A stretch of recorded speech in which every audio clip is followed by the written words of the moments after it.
हिमालय की गोद में बसा एक ऐसा धाम जहां पहुंचना आसान नहीं, लेकिन जहां पहुंचकर हर थकान खत्म हो जाती है। यह है बाबा केदार की नगरी केदारनाथ मंदिर। हमारी यात्रा शुरू होती है पवित्र नगर रुद्रप्रयाग से। रुद्रप्रयाग वही स्थान है जहां अलकनंदा और मंदाकिनी नदियों का संगम होता है। घुमावदार पहाड़ी रास्ते और मंदाकिनी नदी का अद्भुत साथ इस यात्रा को रोमांचक बनाते हैं।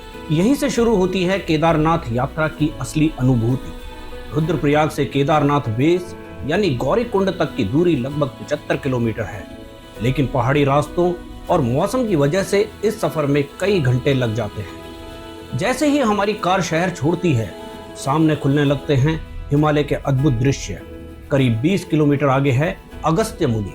कहा जाता है कि महर्षि अगस्त्य ने यहाँ वर्षों तक तपस्या की थी, इसलिए इस स्थान का धार्मिक महत्व भी काफी अधिक है।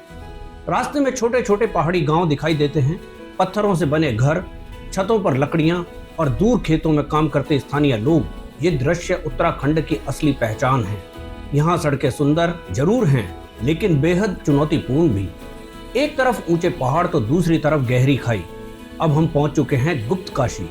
गुप्त काशी का संबंध सीधे महाभारत काल से माना जाता है। कहा जाता है कि युद्ध के बाद पांडव भगवान शिव से क्षमा मांगने आए थे, लेकिन शिव उनसे नाराज थे और यहाँ गुप्त रूप में छिप गए थे। इसी कारण इस स्थान का नाम पड़ा गुप्त काशी।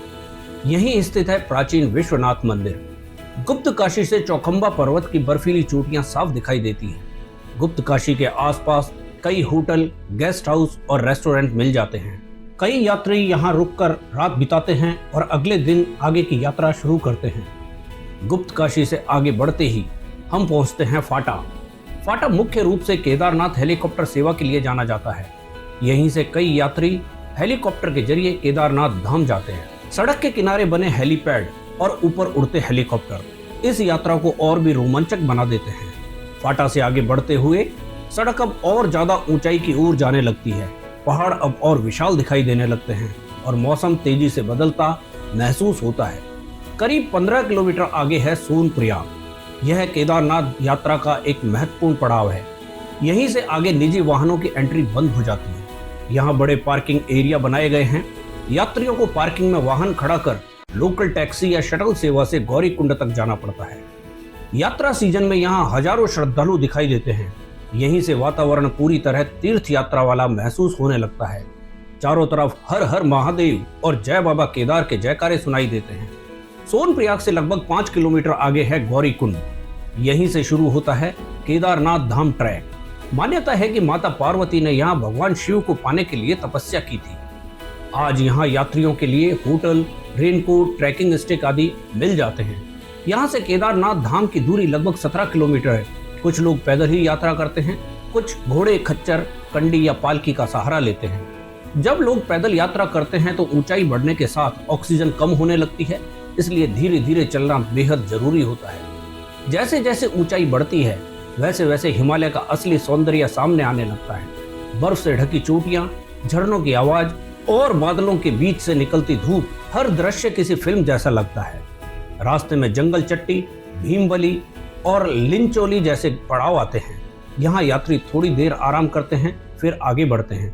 घंटों की यात्रा और कठिन चढ़ाई के बाद आखिरकार दूर दिखाई देता है बर्फीले पहाड़ों के बीच स्थित दिव्य केदारनाथ मंदिर। ये दृश्य शब्दों में बयान करना मुश्किल है। थकान अपने आप खत्म हो जाती है और मन केवल भक्ति में डूब जाता है। मान्यता है कि इसका निर्माण पांडवों ने करवाया था और बाद में आदि शंकराचार्य ने इसका पुनर्निर्माण करवाया। मंदिर के पीछे खड़े विशाल हिमालय और सामने जलती आरती की लौ इस स्थान को अलौकिक बना देते हैं। यहाँ पहुंचकर महसूस होता है कि केदारनाथ केवल एक मंदिर नहीं, बल्कि आस्था, साहस और विश्वास की परीक्षा है। समुद्र तल से लगभग 3583 मीटर की ऊंचाई पर स्थित केदारनाथ मंदिर 12 ज्योतिर्लिंगों में से एक है और हजारों वर्षों से हिमालय की कठोर परिस्थितियों का सामना कर रहा है। जून 2013 में उत्तराखंड ने अपनी सबसे भयानक त्रासदियों में से एक देखी। लगातार भारी बारिश, क्लाउड बर्स्ट और चोराबाड़ी ताल से आई विनाशकारी बाढ़ ने पूरे केदारनाथ क्षेत्र को तबाह कर दिया। होटल, दुकानें, रास्ते, सब कुछ पानी और मलबे में बह गया। हजारों लोग लापता हुए। पूरी केदार घाटी मलबे में बदल गई। लेकिन इस विनाश के बीच एक चमत्कार हुआ। एक विशाल चट्टान मंदिर के पीछे आकर रुक गई।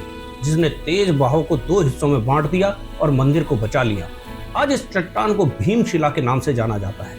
भीमशिला केदारनाथ मंदिर के ठीक पीछे स्थित है।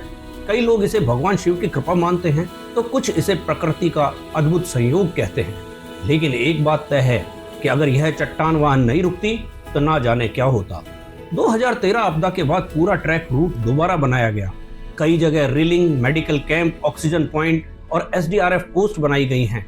अब रास्ते सुरक्षित तो हैं, लेकिन चढ़ने व उतरने का एक ही रूट होने व ज्यादा यात्री होने पर रास्ता थोड़ा तंग नजर आता है। चढ़ने व उतरने वाले सभी पैदल, खच्चर, पालकी, कंडी आदि उस एक ही रास्ते से आते जाते हैं, इसलिए थोड़ी सावधानी व ज्यादा समय लेकर चलना जरूरी है।